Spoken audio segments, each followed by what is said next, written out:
Welcome, and if you are returning, welcome back. This is Preternatural, and I am Chloe. Before this week's episode, I wanted to apologize for the delay. Some unforeseen circumstances came up at work, and my time to do proper research and record has been limited. I chose not to rush an episode out, sacrificing the schedule and consistent uploads for quality. That being said, everything should be ironed out now, and you can expect weekly episodes. Please remember what I said in the intro to the last episode about thought-terminating phrases, and enjoy episode 2, which is part 1 of a series on mind control.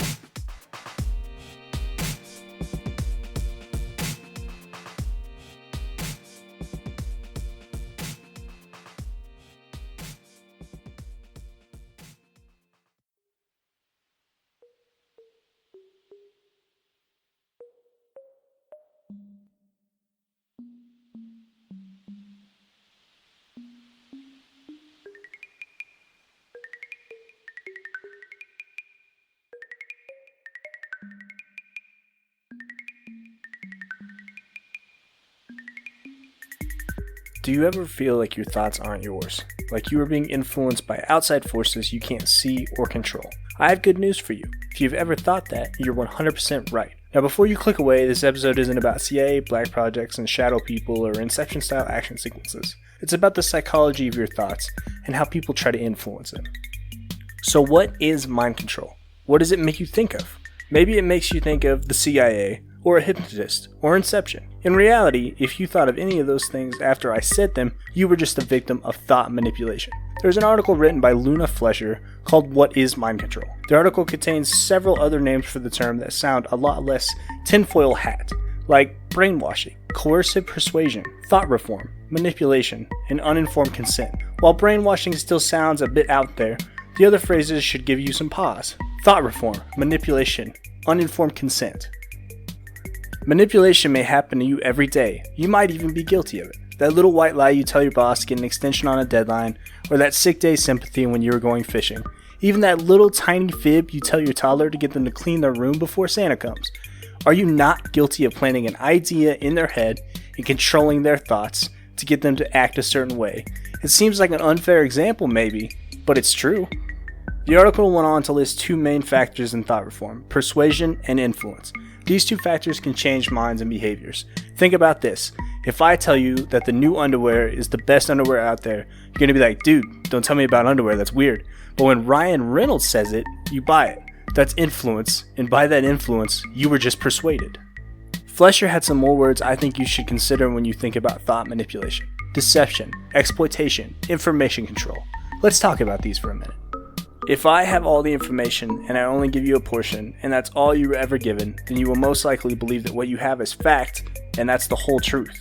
There are books based off of this, like The Giver, where a whole society is deprived of the memories of pain and color and stuff like that. A more modern example of information control would just be the monitoring of the internet searches or uses, like what happens in North Korea or China. Now this is a form of deception, true, but it's also exploitation. How so? If I can keep you naive of the truth, of all of the facts, then I can make you believe certain things, act certain ways because of that belief, behave how I want you to. Listen, I used to be an agnostic, which is just a lazy man's atheist. One of the things I used to think about is that if there is no God, then religion is the greatest invention of all time. It allows you to control the population, it gives people something bigger than themselves to believe in, and sets forward a set of laws or a code to live by. Christians, for example, have the 10 Commandments. Now, I've recently found my faith, and in no way am I trying to take shots at anyone's belief. I'm just trying to provide an example. The article went on to say that there are 5 key emotions in thought manipulation: fear, guilt, shame, love, and trust. Now, all of these are pretty potent emotions, and you could easily see how controlling these could allow you to control someone. Putting someone in fear for their life is a pretty classic way to control them. Guilt tripping is a pretty frequently used technique in parenting, the whole "I'm not mad, I'm just disappointed" thing, as well as other neat parenting habits which might also induce shame. Shame is used pretty commonly in marketing, making you feel lesser because you don't have the newest thing or look the newest way. Love, that's obvious. People do crazy things for love, literally read any piece of poetry or fiction, especially when it comes to Shakespeare. And trust, when you trust someone, you believe them, you believe in them, you believe what they tell you, and they can easily manipulate you. You now may be a little bit more suspicious of the people around you, maybe even your own family, but here's the thing. People don't need to be around you to influence you. Let's talk about the science of advertising. You're exposed to advertisements every single day, multiple times a day, and that's TV, that's radio, that's online, that's social media, that's print, like newspapers and flyers, that's your favorite podcast or the music you listen to. Even this freaking podcast has an ad. According to Dana and David Dornsife from the University of Southern California, the average person was exposed to an ad around 500 times a day in the 1970s. That number today is probably close to 5,000 times. They also found that a child sees about 20,000 30-second TV commercials a year, while just any average person may see around 2 million. 2 million. I'm going to say it one more time for you. 2 million.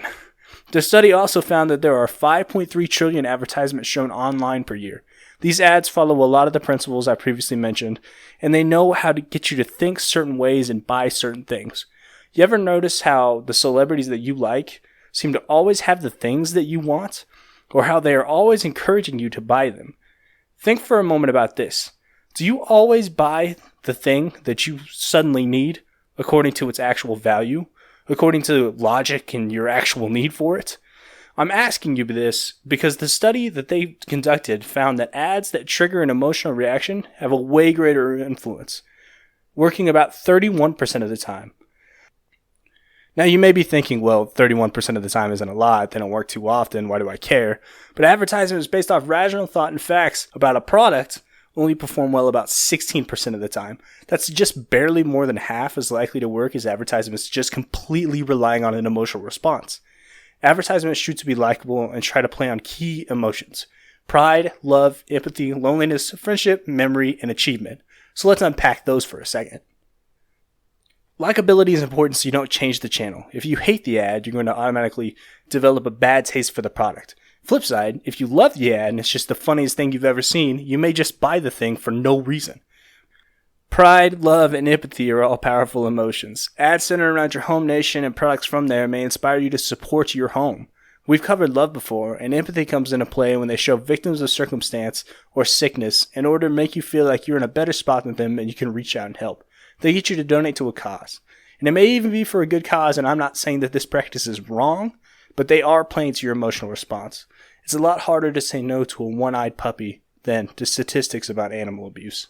Products aimed at loneliness may seem to promise to boost your social standing and improve your love life. And everyone just loves those ads with all the friends hanging out and having a good time. Because isn't that what you want to be doing? Hanging out with your friends and having a good time?